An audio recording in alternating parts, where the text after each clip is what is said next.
The mud-stained wedding gown was the sole testament to the abandoned altar.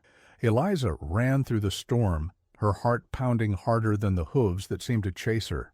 When she finally stopped before the gate of the estate, an imposing figure emerged on the veranda. The estate owner looked at her, drenched, trembling, desperate, and simply said, "Come in. As long as I live, no one will harm you." Before we dive into this story, leave a comment with a rating from 1 to 10 and tell us which city you're joining us. May this moment bring reflection and emotion to your heart. The rain fell mercilessly over the lands of the Virginia Piedmont, transforming the dirt roads into treacherous mud pits. It was late afternoon when Eliza Hayes arrived, running to the gate of Miller's Ridge Estate, her wedding gown dragging on the ground and her bare feet bleeding. She had lost her white satin shoes miles back when she leaped from the horse-drawn carriage that was supposed to take her directly to the altar of St. Rita's Chapel. Her father, old Samuel Hayes, a respected tailor from the town of Harmony Creek, had died 6 months prior, leaving behind debts she didn't even know existed. The main creditor was Roger Thompson, a wealthy merchant and widower in his early 40s, owner of 3 general stores and known for his explosive temper. He had offered to forgive all debts in exchange for Eliza's hand in marriage. The young woman, only 22 and alone in the world, had accepted for lack of options. But 3 days before the wedding, she witnessed a scene that chilled her blood. She was on the porch of the Thompson house, where she had been invited for a dinner to meet the groom's relatives, when she saw Roger raise his hand against an elderly servant who had dropped a silver tray. The sound of the slap echoed through the hallway, followed by curses that made Eliza tremble. The worst wasn't the violence itself, but the satisfied smirk that gleamed on Roger's face as the old man apologized on his knees. That night, Eliza couldn't sleep. She kept imagining how many times that hand would be raised against her, how many cruel smiles she would witness at dawn on her wedding day.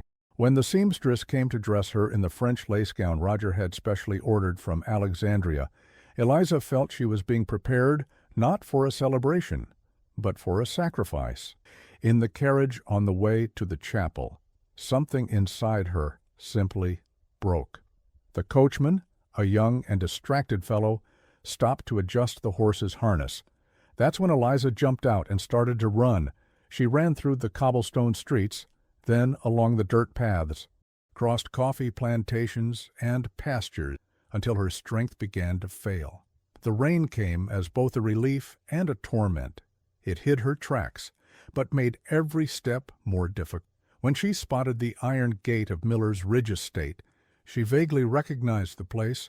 Her father used to make suits for the owner, a widowed estate owner who rarely went to town. Arthur Miller was his name, a discreet man of few words, who had lost his young wife 10 years ago and had since lived reclusively on his lands. The gate was ajar. Eliza pushed it open with her last ounce of strength and walked up the avenue lined with stately oaks. The manor house stood majestically at the top of the hill, its lit windows cutting through the darkness of the storm. When she finally reached the veranda and leaned against one of the wooden columns, about to collapse, the main door opened. Arthur Miller was a man of nearly 40, tall and broad-shouldered, with brown hair just beginning to gray at the temples. His jade-green eyes widened at the sight of this apparition. A young woman drenched, her wedding gown transformed, trembling and breathless. "Please," was all Eliza could pour. Her legs gave. He moved quickly, catching her before she fell. The weight of her wet, exhausted body in his arms brought back a distant memory of holding his late wife, Clara, in her last days of fever. He pushed the thought away and carried the young woman inside. "Mary! Joe!" he called out loudly, and 2 servants rushed from the kitchen. "Prepare the guest room, hot water for a bath, and strong tea." Mary, the 50-year-old housekeeper who had managed the house forever, looked at the wedding gown and then at her boss, a silent question in her eyes. Arthur merely shook his head and said, "We'll talk later. For now, she needs care." They took Eliza to the room on the 2nd floor with windows overlooking the coffee field. It was a spacious and well-decorated room, with mahogany furniture and cream linen curtains. It had been Clara's room. Arthur hadn't entered it for years, keeping the door locked like a sanctuary. But at that moment, something about this helpless young woman made him open that space again. Mary helped Eliza take off her soaked dress and get into a warm bath, perfumed with lavender. The young woman cried silently as the housekeeper washed her hair and cleaned the cut. "You don't have to tell me anything now, dear," Mary in a maternal voice. "You're safe here." Meanwhile, downstairs, Arthur was giving instructions to his foreman, Joe. Just double the watch tonight. If anyone comes looking for a young woman, let me know before you open the gate." Joe, a trusted man for 20 years, simply nodded. He knew his boss well enough to know he did nothing without reason. The storm continued outside, with thunder shaking the window pane. Arthur poured himself a measure of aged bourbon and stood, looking out the library window, thinking about how this night would change so much. He didn't know who the young woman was, nor what she was fleeing, but something in those frightened eyes had touched him deeply. It was the same dread he had seen in Clara's eyes when the fever began to consume her, and she knew she wouldn't win. "I won't let anything bad happen, I promise." Eliza woke when the sun was already high, streaming through the curtain gaps and drawing golden stripes on the polished wooden floorboards. For a moment, confused, she didn't know where she was. Then the memory of the previous night returned like a wave. The escape, the rain, the gate, that man with green eyes. She sat up in bed and looked around. The room was beautiful, with antique but well-maintained furniture. There was a simple blue cotton dress folded over a chair, along with clean stockings and a pair of canvas slippers. On the bedside table, a tray with fresh bread, blackberry jam, cheese, and still warm coffee with cream. She dressed slowly, feeling every aching muscle in her body. Her feet, bandaged by Mary the night before, hurt with every step, but she needed to thank the man who had taken her in. She opened the door carefully and stepped into the hallway. The manor house of Miller's Ridge Estate was even more impressive in daylight. The wide hallway had white stucco walls, adorned with paintings of rural landscapes and family portraits. A side corridor led to an enclosed veranda from which one could see the entire coffee plantation stretching down the hill, a dark green sea dotted with white blossoms. Eliza descended the wooden staircase, holding the handrail. Voices came from the dining room. When she reached the door, she saw Arthur sitting at the head of a long table, reading a newspaper while drinking coffee. Mary was putting more bread in the basket. "Good morning," Eliza said in a low voice. Arthur looked up from his newspaper and immediately rose, a gesture of "Good morning. How are you feeling?" "Better, thank you. I don't know how to thank you for what you did." He gestured for her to, "Please, sit." "Did you have the coffee in your room?" "Yes. It was delicious." "Good." Arthur sat down again, but folded his newspaper, giving her his full attention. "You don't need to thank me. Anyone would have done the same." Eliza knew that wasn't true. Many doors would have closed before a runaway bride. She looked at her hands and murmured, "My name is Eliza Hayes, Samuel Hayes's daughter from Harmony Creek."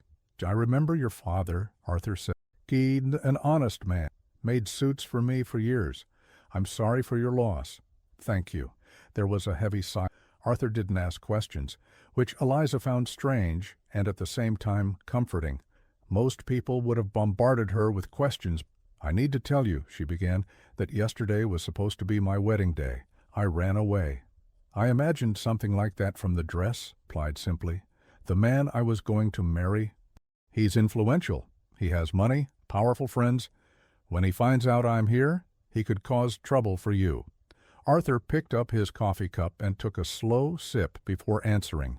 "Miller's Ridge Estate has existed for 3 generations. It has survived drought, plague, coffee crop, and even slave revolts before abolition. A bad-tempered groom won't keep me awake at." The firmness in his brought immense relief to Eliza. She felt her eyes well up. "Why are you helping me? You don't even know me." He was silent for a moment, looking out the window at the coffee field. When he spoke, his voice was lower, laden with an old sorrow. When my wife Clara fell ill, she needed help. Many people turned their backs, afraid of the fever. Those who stayed were true friends, who asked nothing, just helped. I learned that there are moments in life when questions are less important than. Eliza wiped away a tear that is. I don't know how I'll repay your kindness. You don't need to repay anything. Just recover. Arthur stood. I'll be working in the office. The house is yours. Mary can show you everything. If you need anything, just ask. He left the room, leaving Eliza alone with her thoughts and the steaming coffee. She looked around, at the quality furniture, at the paintings on the walls, at the golden light streaming through the windows. For the first time in months, she felt something akin to peace. Mary appeared at the door with a gentle smile. How about I show you around the house, dear? And then, if you like, you can help me with the sewing. I have curtains to make, and my hands aren't as steady as they used to be. Eliza smiled for the first time in days. I'd love to. My father taught me to sew from a young age. Then we'll have plenty to work on. The two women walked out into the hallway, and Eliza felt that perhaps, just perhaps, she had found a place where she could rebuild her life. But deep down, she knew Roger wouldn't give up easily. And when he discovered where she was, hell would come knocking at the door of Miller's Ridge estate. The following days brought a routine Eliza had never imagined possible. She woke early, helped Mary in the kitchen preparing breakfast, then spent her morning sewing new curtains for the rooms. Her hands, accustomed to the needle since childhood, worked with pleasure on the thick linen fabric. Arthur maintained a respectful distance. She saw him at breakfast and dinner, when they conversed briefly about the weather, the coffee harvest, or some news from the newspaper.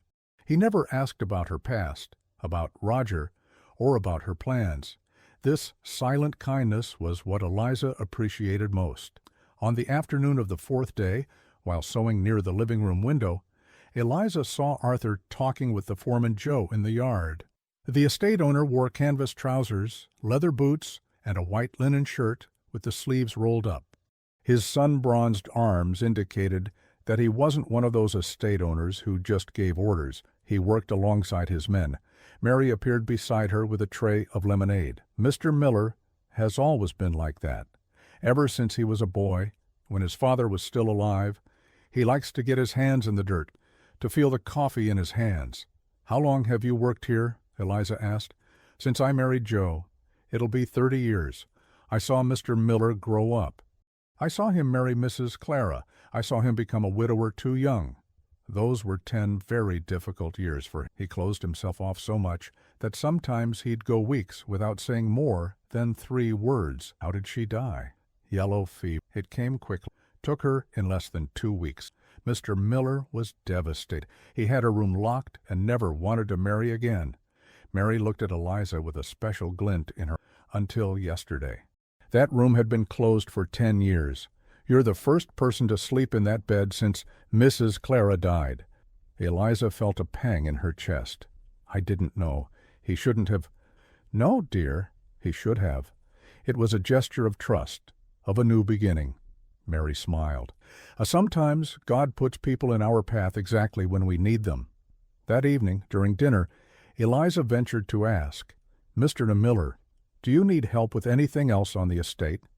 I don't want to just sit around living on your charity. He looked at her over his coffee. You are already helping. Mary said the curtains are turning out beautifully. But it's so little compared to what you're doing for me. Arthur put down his cup. You're recovering. That's enough. But if you really want to do something more, there's the library. It's a mess, with books piled everywhere. My wife used to organize them, but after she left, I just kept throwing new ones anywhere. Eliza's eyes lit up. You have many books. A few hundred, maybe more. I lost count. I'd love to organize them. My father had few books, but I read them all many times. I always dreamed of having a library. For the first time, Arthur truly smiled, a smile that lit up his entire face and reached his green eyes. Then, the library is yours. Do with it what you. That night, Eliza lay in bed with a lighter heart than she had in months. Perhaps she could truly start anew here. Perhaps Roger would give up looking for her. Perhaps Mary's scream cut through the night. Eliza jumped out of bed and ran to the hallway. Mary stood at the hallway window, pointing outside with a trembling hand. "Someone's down there, near the gate." Arthur appeared from his room, already dressed and holding a lamp. "Stay here," he ordered the two women, and quickly descended the stairs. Joe was already on the veranda, also armed with a lantern and shotgun. The two men headed towards the gate. Eliza stood at the window, her heart pounding, watching the lights move in the darkness. 15 minutes later, the two returned. Mary rushed downstairs. Eliza followed, despite her trembling legs. "What was it?" Mary asked. Joe's face was serious.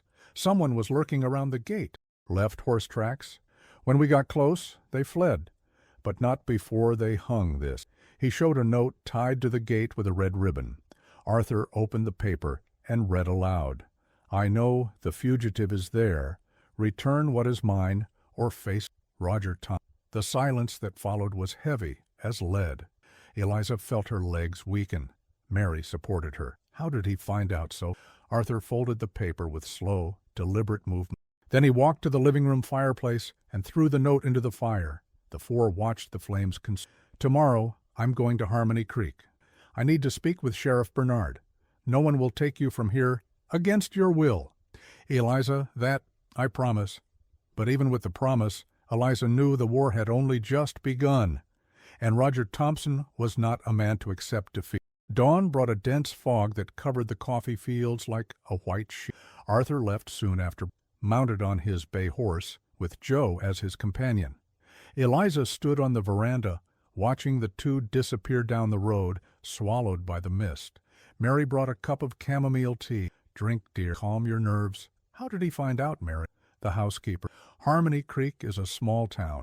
Everyone knows everyone. Someone must have seen you running and told him, or one of his household servants followed your—" Eliza trembled, thinking of Roger receiving the news. She imagined his fury, his clenched fists, that cruel smirk. "I should leave before he does something again." "And go where, child? You have no one, no money, no place to stay. And more importantly, Mr. Miller is not a man to leave anyone helpless. If he said he would protect you, he will." Throughout the day, Eliza couldn't concentrate on her sewing. She kept watching the road, her heart leaping at every movement in the trees. Every bird that took flight seemed like an omen. Arthur returned at dusk, his face tired but determined. He gathered everyone in the living room. Eliza, Mary. "I spoke with Sheriff Bernard. I explained the situation. He said that, legally, Eliza committed no crime. Marriage is not a contract of sale. She had every right to change her mind and not appear. And my father's debts? That's another matter. But debts are not paid with forced marriage. Those are issues to be resolved in court. The problem is that Roger Thompson has a lot of influence. He's friends with the mayor, has business dealings with half the town. The sheriff warned me that he will try to make things difficult. Might spread rumors about me. He might try to bribe my coffee buyers. He might even invent some." Arthur looked at her firmly. "That's why I need to know. Do you want to stay here and face this with me? Or would you prefer me to arrange another solution? Perhaps some distant town, some distant relative." Eliza looked at this man who, in less than a week, had shown more kindness than Roger had demonstrated in months of their engagement. "I want to stay, if you'll have me."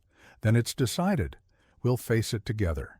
Mary applauded softly, tears in her eyes. Joe nodded his approval.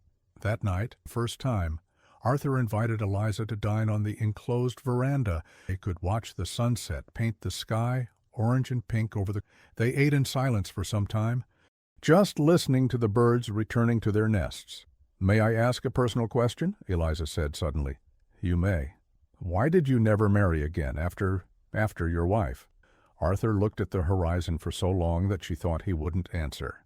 Finally, he said, "Because I thought I would never feel what I felt for Clara again. She was special. We met at a ball. She tripped over her own feet and fell into my arms. Literally." A half smile appeared on his. "It was love at first sight for me. For her, it took a little longer." "How so?" "She thought I was too proud, too rich. She said I needed to prove I wasn't just a spoiled estate owner." Laughed softly. "I courted her for 6 months. I wrote letters, sent flowers. showed up everywhere she went, until she finally agreed to give me a chance. And then those were the 7 happiest years of my life. She transformed this house, filled it with light, music, laughter. When she died, it was as if the sun had been extinguished. Eliza felt her eyes sting. I'm so sorry. Me too. He looked at her for the first time since he started speaking. But in the last few days, I noticed something. I noticed the house is different. The new curtains let in more light. It smells of flowers again. I hear light footsteps in the hallway. And that's good. It's a little frightening, but it's good. Eliza didn't know what to say. She just held her coffee cup with both hands, feeling the warmth. Thank you for bringing life back here, Arthur murmured. Before she could answer, they heard the sound of horses on the road. Many horses. Both stood up at the same time. Joe appeared running. Mr. Miller, there are about 6 men coming up the road, and one of them is that Roger Thompson. Eliza, go to your room and lock the door. Mary will stay with you. No, I won't hide while... Time to argue. Go! The authority in his voice left no room for debate. Eliza ran upstairs with Mary, but as soon as they entered the room, they opened a crack in the door to listen. Downstairs, they heard Arthur open the main door. Heavy footsteps ascended the veranda steps, and then Roger Thompson's voice, arrogant and full of rage. "Where is she, Miller? I know that harlot is here." The sound of the slap Arthur delivered to his face echoed throughout the entire house. The silence that followed the slap was absolute. Even the crickets seemed to have stopped chirping. Eliza, pressed against the slightly ajar bedroom door, covered her mouth with her hands. Arthur's voice came low, but laden with icy fury. Repeat that word again, and the next slap will be accompanied by a kick that will send you tumbling down the stairs. Roger spat on the ground. You'll regret this. Do you know who I am? I know very well. A man who thinks he can buy people, who thinks debts are paid with forced marriages, who raises his hand to old servants and finds it amusing. Every word from Arthur was sharp as a razor. I know exactly who you are, and that's why Eliza is under my protection. Protection? Roger laughed. A harsh sound. Or is she warming your bed? Is that it? Lonely widower finds helpless young woman. What a beautiful story. Arthur took a step forward. Joe and 2 more estate workers appeared beside him, forming a barrier. Get off my property. Now. Not without what's mine. Eliza is not yours. Never was. You tried to buy her with her misfortune, but here she stays by her own free will. Do you understand? Her own free will. Something men like you will never understand. Roger looked around, calculating. He had brought 5 henchmen with him, big, mean-looking men. But the estate had at least 10 workers, and they were all emerging from the shadows now, carrying tools that could easily become weapons. Hoes, scythes, clubs. This won't stand, Roger snarled. Fari, I'll go to the judge. I'll tell everyone you're hiding an engaged woman. I'll ruin your reputation. Do what you wish. The door is right there. Roger spat again and turned, descending the stairs with heavy steps. His men followed him. Before mounting his horse, he yelled, You'll still beg my forgiveness. Miller, you and that tramp. The horses galloped away, raising clouds of red dust. Arthur stood on the veranda until the sound of hooves completely vanished. Then his shoulders sagged, and he rested his hands on his knees, taking deep breaths. Joe placed a hand on his shoulder. You did the right thing, Mr. Miller. I hope so. I hope so. Upstairs, Eliza cried silently. Mary embraced her. See how Mr. Miller defended you? See his courage? I brought this on him. I brought all this trouble. No, dear, you brought nothing. It was fate that brought you here. And Mr. Miller made the choice to help because he is a good man. Eliza slowly descended the stairs. Arthur was still on the veranda, looking out into the darkness of the road. She approached quietly. For what? For everything. For the trouble? For the horrible things he said. I can leave. Stop, Arthur interrupted her. You're not going anywhere.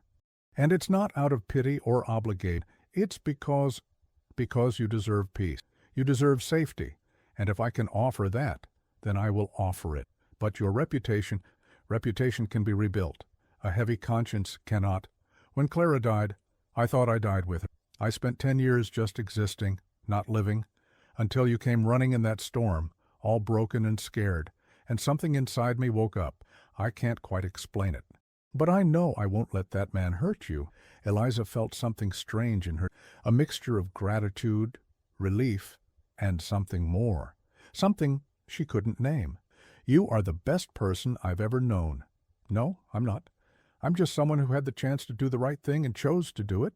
They stood there side by side, listening to the sounds of the night, crickets, owls, the wind in the coffee leaves. After a long silence, Arthur said, "Fiam, tomorrow I'll start organizing things with my attorney.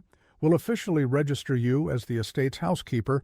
That will give you some legal protection." "Housekeeper? But I don't—" "You cook, you sew, you're organizing the library. You're more of a housekeeper than many people who hold the title." He smiled faintly. "Besides, you'll have a salary, your own money, so you never have to depend on anyone again." "I don't know what to say." "You don't need to say anything. Just accept and thank you for everything." "You're welcome, Eliza. You're welcome." That night, Eliza lay knowing that the war was far from over, but also knowing that she had someone by her side, and perhaps, just perhaps, that would be enough. The following days were tense but productive. Arthur kept his word and officially registered Eliza as the housekeeper of Miller's Ridge Estate, with a monthly salary and housing. His attorney, Mr. Arthur Lewis, handled all the paperwork. "This makes any legal action Thompson tries much more difficult," the attorney explained during his visit. "She is now a registered employee of the estate. She has rights and legal protection." But Roger didn't give up so easily. He began a silent but effective campaign. He spread rumors in Harmony Creek that Arthur was living in sin with a younger woman. He told merchants that anyone doing business with Miller's Ridge Estate would be cut off from his own dealings. Some coffee buyers began to pull away. Arthur felt the pressure but didn't show it. He continued to wake early, work in the coffee fields, and manage the business. But Eliza noticed the worry lines deepening on his forehead. One afternoon, while organizing books in the library, Eliza found a leather-bound volume with the initials C.M. Clara Miller. It was a diary. She hesitated, but curiosity was stronger. She opened it to a random page and read, "Today, Arthur brought rose saplings from Alexandria just because I mentioned—" He doesn't say much, but his gestures speak louder than 1,000 words. "I am the luckiest woman in the world." Eliza quickly closed the diary, feeling she had invaded something sacred. But those few words showed her how much Arthur had and how much he must be suffering now, opening his life and his home again. That night, during dinner, she asked, "How's the harvest going?" Arthur took a sip of wine before answering, "It's good, but sales—" Roger managed to scare off some. "This is my fault." "It's no one's fault. It's just a spoiled man using his power the wrong way. But it won't last. My coffee is too good. They'll come back soon." "What if they don't?" "Then we'll find new buyers. Quality coffee always finds a market." Eliza admired his calm. Even under pressure, Arthur didn't lose his composure. He was so different from Roger, who exploded over anything. 2 weeks after the confrontation, Mary woke Eliza in the middle of the night. "Child, wake up! The barn's on fire." Eliza jumped out of bed and ran to the window. Orange flames illuminated the night. Men ran with buckets of water. She rushed downstairs, still in her nightgown and robe. The smaller barn, where the dairy cows were kept, was ablaze. Arthur and Joe organized a bucket brigade, throwing water on the flames. Eliza joined the line, grabbing heavy buckets and passing them along. Her hands stung, her lungs burned with smoke, but she didn't stop. It took an hour to control the fire. When they finally extinguished the last flame, everyone collapsed to the ground, exhausted and covered in soot. Miraculously, the animals had managed to get out in time. No one was seriously injured. Joe examined what was left of the structure. "Mr. DeMiller, this wasn't an accident. Look here." He showed remnants of a partially burned torch. "Someone deliberately set the fire." Arthur's jaw tightened. "Roger, we have no proof, Joe. But who else would it be?" Arthur remained silent, looking at the smoking debris. Then he said, in a tired voice, "Double the watch. Shifts of 4 men, all night. No one sleeps without someone on guard. Back in the manor house, Eliza helped Mary prepare strong coffee for everyone. Her hands trembled as she held the kettle. Arthur entered the kitchen, his face black with soot, his eyes red from smoke. "Odd, you should have stayed inside, and leave you all alone. Never." He looked at her, really looked, as if seeing her for the first time. Eliza was disheveled, her nightgown torn and stained with ashes, her bare feet covered in mud. But her eyes shone with determination. "You are brave. I'm not. I'm just tired of running. It's not running to choose your battles, and you've fought enough." "No," Eliza said firmly. "I haven't fought yet. Until now I've only run, but now I want to fight. For myself, for you, for this estate that took me in." Something passed between them at that moment, an understanding, a connection. Mary, observing from the corner of the kitchen, smiled to her. "Then we will fight together," Arthur fought. "Together," Eliza repeated. And that dawn, covered in soot and exhaustion, the two made a silent pact. No matter what Roger tried, no matter how many buyers turned away, no matter how many rumors spread, they would not give up. Miller's Ridge estate had survived storms before. It would survive this one, too. The fire changed something in the estate's dynamic.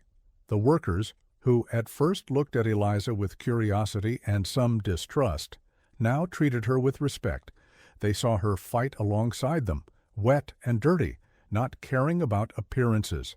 That meant something. Arthur also changed. He spent more time at home, working in the office from where he could see the yard and watch for any strange movement. Sometimes Eliza caught him looking out the window with a worried expression.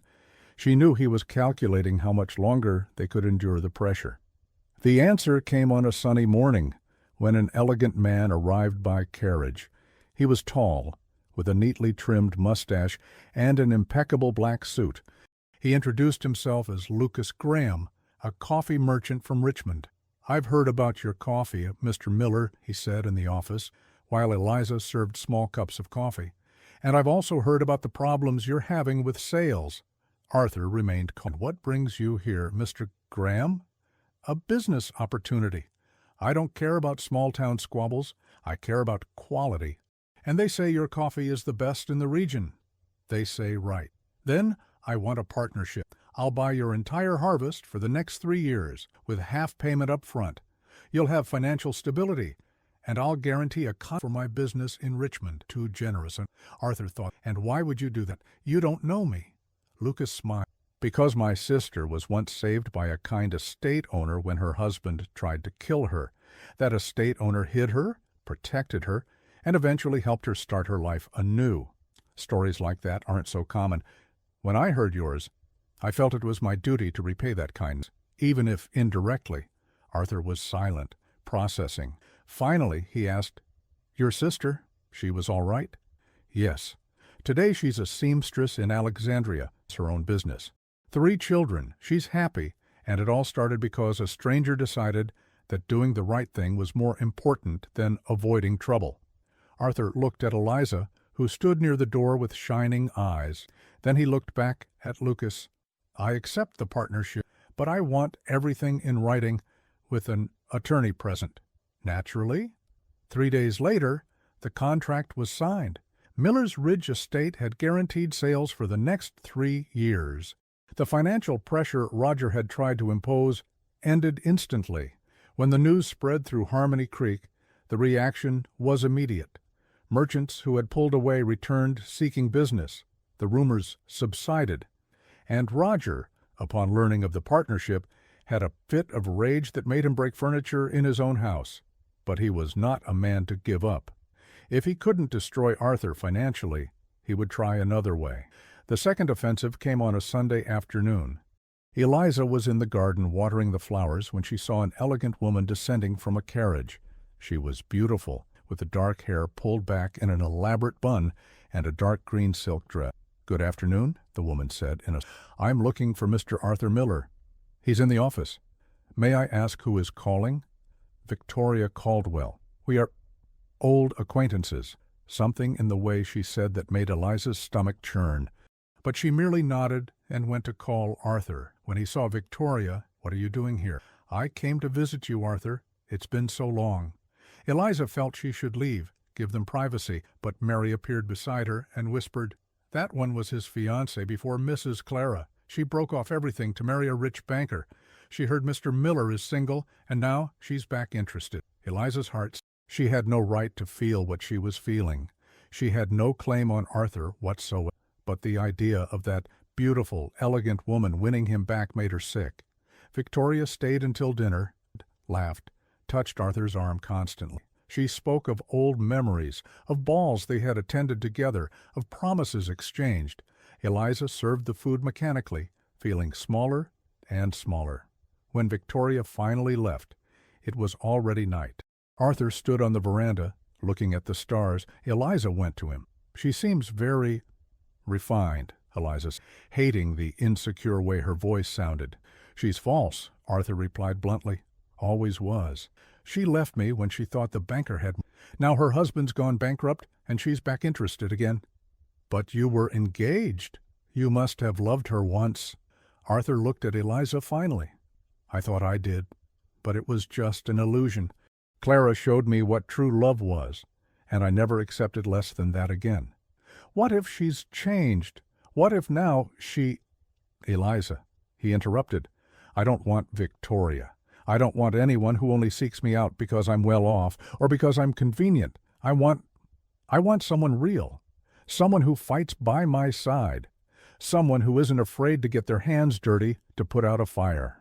His gaze was fixed on her in a way that made Eliza's heart race. "Oh, someone like you," he completed softly. The world seemed to stop. Eliza couldn't breathe. "Mr. Miller, just call me Arthur, please." "Arthur," she repeated, and the name sounded different on her tongue, more intimate, more true. "I don't know what to say." "You don't need to say anything yet. You just need to know that you are not a passing guest to me. You are not just someone I am helping. You have become important. Very important." Eliza felt warm tears stream down. "You have also become important to me, more than I could ever explain." They stood there, under the stars, not touching but connected in a way that went beyond the physical, and both knew at that moment that something had irrevocably changed between them. Victoria's visit was not an isolated incident. In the following days, she returned twice more, always with different excuses. One time she brought sweets she had specially made for Arthur. Another time she showed up saying her horse was limping and needed to rest. Eliza watched everything. She saw how Victoria sat too close, how she touched his, how she laughed, and she also saw how Arthur subtly distanced. He avoided her gaze, how he shortened their "she won't give up." As they prepared bread in the kitchen, "A woman like that doesn't take no for, but she's so beautiful, so elegant. I'm just to stop that child." Mary kneaded the dough forcefully. "You're worth 100 Victorias, and Mr. Miller knows that very well." But Eliza's doubts only grew, especially when, one morning, she heard raised voices coming from the office. She inadvertently approached and overheard Victoria say, "Arthur, be reasonable. You're wasting your life with a woman who has nothing, no family, no money, no refined education. What can she offer you?" "She offers me truth," Arthur replied. "Something you never gave me. Truth doesn't pay bills. Truth doesn't give you heirs of good lineage. Truth doesn't put you in a privileged social position." "Exactly. And that is why I choose her." It was a tense. Then Victoria said, with a poisonous voice, "You are blind. But when you get tired of her, when she shows who she really is, don't come looking for me. My door will be closed." "Good. Then we can finally end this conversation." Eliza moved away before Victoria came out. She ran to the garden, her heart pounding. He had defended her. He had chosen her instead of Victoria. But for how long? What if he really got tired? What if he realized Victoria was right? That night, Arthur found her in the library. Eliza was organizing books, trying to distract herself. He entered silently and stood in the doorway. "You overheard the conversation this morning." It wasn't a question. Eliza turned, blushing. It wasn't my intention to eavesdrop. Don't worry, I have nothing to hide from you, he approached. Eliza, I need to tell you something. Her heart raced. What? In these months since you arrived, this house has transformed, not just physically, with the new curtains and the flowers, but in a deeper way. There's life here again. There's hope. There's joy. He stopped a few steps from her. And all of that is because of you. Arthur, let me finish. He took a deep breath. When Clara died, I thought I died with her. I spent 10 years just existing, not living, until you came running in that storm. And suddenly, I had a reason to wake up a reason to fight, a reason to feel. Eliza felt tears stream down. You saved my life. No, you saved mine. He took another step. Eliza, I know you've been through a lot. I know you're still recovering, finding your place in the world, and I don't want to pressure you, but I need you to know that I fell in love with you. Eliza gasped. You? What? I fell in love with you, with your courage, with your kindness, with the way you treat everyone here with respect, from the foreman to the newest worker, with the way you sing softly when you think no one is listening, with the way you read with such concentration that you forget everything around you. He smiled tenderly. I fell in love with everything about you. Eliza could stop crying. I also fell in love with you. But I was so afraid to admit it, because you are so good, so kind, and I'm just... You are the strongest woman I know, and the most beautiful, not by appearance, although you are beautiful indeed, but by soul, by who you are inside. He extended his hand. Eliza looked at it, trembling, and then placed hers over his. The touch was... Arthur intertwined his fingers with hers and gently pulled her closer. May I? He asked, looking at her lips. Yes, Eliza whispered. The kiss was soft, almost reverent, as if he feared breaking her. But when Eliza leaned closer, the kiss deepened, laden with months of tension, fear, hope. When they separated, both were breathless.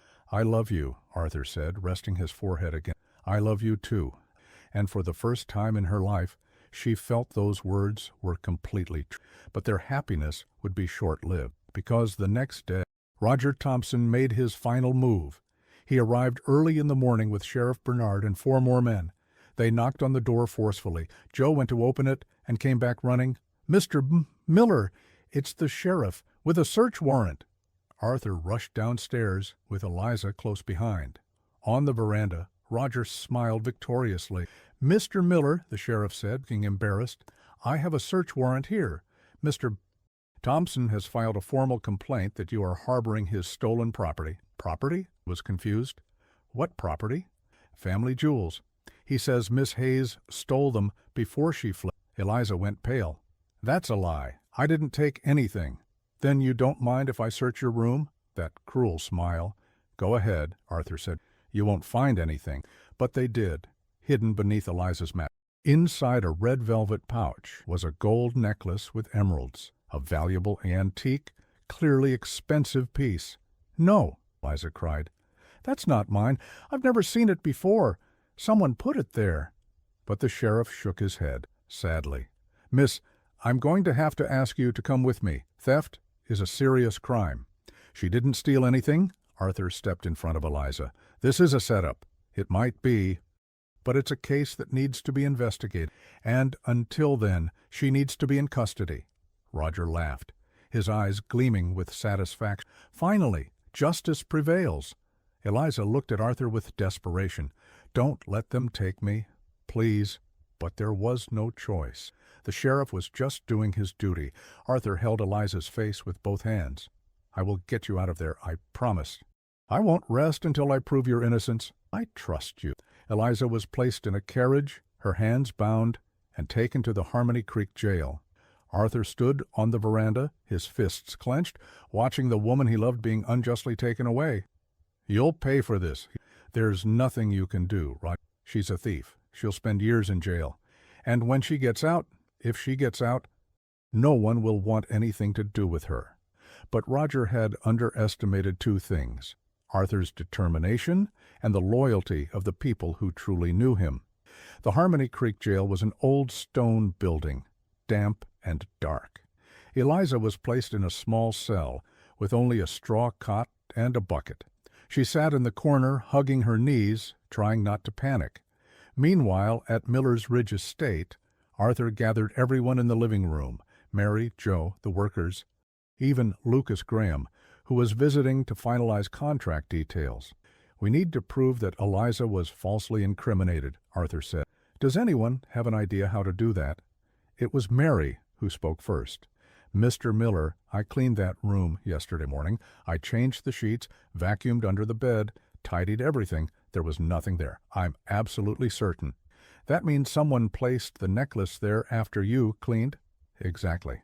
"And only 3 people entered the room after that?" "Me, when I brought clean clothes. You, when you went to call the young lady for dinner, and—" Mary hesitated. "And Miss Victoria, who said she wanted to wash her hands and went upstairs alone. She stayed up there for about 10 minutes, said she got lost looking for the restroom. The pieces began to fit together." Victoria had visited Roger the previous week. Mary had seen her talking to him in the town square. The two could have made a deal. Roger would provide the necklace, stolen from his own home. Victoria would plant it in Eliza's room, and both would get what they wanted, to get Eliza out of the way. "We need proof," Lucas said. "Just suspicions aren't enough." Joe stood up. "Mr. Miller, I can help. I know Roger's groundskeeper. He owes me a few favors. I can try to find out if the necklace was really from his family or if it was bought recently." "Do that. Urgently," Lucas added. "I have a private investigator in Richmond who's very good. I can bring him here to investigate Victoria, discover her movements, who she spoke to, if there's any demonstrable connection with Roger." While the men organized themselves, Mary took Arthur's hand. "That young lady won't last long in that jail." "Sir, she's strong, but everyone has a limit." "I know. I'm going to visit her now. She needs to know she's not alone." Arthur went to the jail. The jailer, an elderly man who had known him since childhood, allowed a quick visit. Eliza was huddled in the corner of the cell, her eyes red from crying. "Eliza?" he called softly. She looked up and ran to the bars. "Arthur, you came." He held her hands through the iron bars. "Of course I came, and I'm going to get you out of here." "How?" "They have proof. They found the necklace, because someone put it there, and we're going to find out who." He told her about the suspicions regarding Victoria, and about the investigations that were underway. "But what if they can't prove it? What if I'm convicted?" "You won't be, I promise." Squeezed her hands. Trust me, Eliza. I won't abandon you, never." "I trust you, but I'm so scared." "I know, but be strong just a little longer. Soon you'll be back home." "Home," she repeated with a sad smile. "Miller's Ridge estate really became my home. I never thought I'd feel that again after my father died." "And you'll return to it, to your room, to the garden, to the library, to me." They stood there, hands intertwined through the bars, until the jailer said time was up. Arthur left with a broken heart, but determined. In the following days, the investigations progressed rapidly. Joe discovered that the necklace was not listed in the Thompson family inventory. Roger had bought it from a jewelry store in Alexandria just 2 weeks prior. The receipt proved it. Lucas's investigator discovered something even more incriminating. A letter Victoria had written to Roger, discussing the plan in detail. The letter had been discarded, but the investigator retrieved it from her household trash. With this evidence in hand, Attorney Arthur Lewis went to the judge. The reaction was immediate. Roger and Victoria were summoned to testify. Confronted with the evidence, Victoria broke down and confessed everything. Roger tried to deny, but the jewelry store receipt and Victoria's testimony condemned him. Eliza was released on the 5th day of her imprisonment. When she emerged from the cell, she found Arthur waiting in the courtyard. She ran and threw herself into his arms, crying with relief. "It's over," he said, kissing the top of her head. "It's truly over now." Roger was arrested for false accusation and conspiracy to commit a crime. Victoria was heavily fined and had to leave Harmony Creek in shame. The reputations of both were destroyed. Back at Miller's Ridge estate, Eliza finally felt free. The shadow that pursued her had disappeared. She could live without fear. 3 months later, on a golden, sunny afternoon, Arthur took her to the overlook that offered a view of the entire coffee plant. The wind carried the scent of coffee blossoms and the distant sound of workers singing as they toiled. "Eliza," he began, kneeling before. "From the day you came running in that storm, my life changed. You brought light where there was only darkness. You brought hope where there was only resignation. You brought love where there was only loneliness." He took a small blue velvet box. "I know you've been through a lot. I know the idea of marriage can be frightening after everything, but I want you to know that with me, I will love you every day. Eliza, hey, you marry me?" Eliza looked at the man who had fought for her, who had loved her when she thought she didn't deserve love. And she said, in a firm, clear voice, "Yes, 1,000 times, yes." The ring he placed on her finger was simple, a gold band with a small blue stone, not ostentatious, not possessive, just beautiful and sincere. Like everything about Arthur, they married 2 weeks later in a small ceremony at the estate's chapel. Mary cried with joy. Joe smiled proudly. Lucas came from Richmond to be the best man, and all the estate workers held a party that lasted until dawn. Eliza, wearing a simple white lace dress she had sewn herself, walked to the altar hand in hand with Arthur. This time there was no fear, no escape, only love and the certainty that she had found her place in the world. On their wedding night, sitting on the enclosed veranda where so many important conversations had taken place, Arthur said, "Do you know what I think every time I look at you?" "What?" "That the storm that brought you here was the best thing that ever happened to me." "It wasn't the storm," Eliza said, resting her head on his shoulder. "It was you. You who opened the door when I needed it most. You who said those words that changed my life." "What words?" "Come in. As long as I live, no one will harm you," she smiled. "And you kept that promise. Even when everything seemed impossible, you protected me. And I will continue to protect you for the rest of my life." They stayed there, embraced, watching the sunset over the coffee field. Miller's Ridge estate had witnessed many stories in its 3 generations of existence, but none was as beautiful as that of the runaway bride who found love where she least expected it, and each time the wind blew and made the gate creak, it seemed to whisper those words that had changed 2 destinies forever. "Come in. As long as I live, no one will harm you."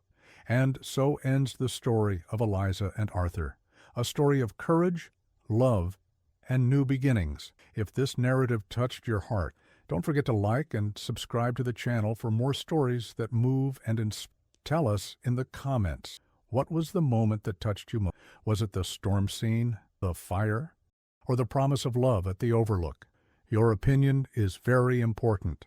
Share this story with someone who needs to believe that everyone deserves a second chance, that every storm also brings an opportunity for a new start, and that true love appears when we least expect it. Until the next story. And may your heart always be open to the miracles life holds.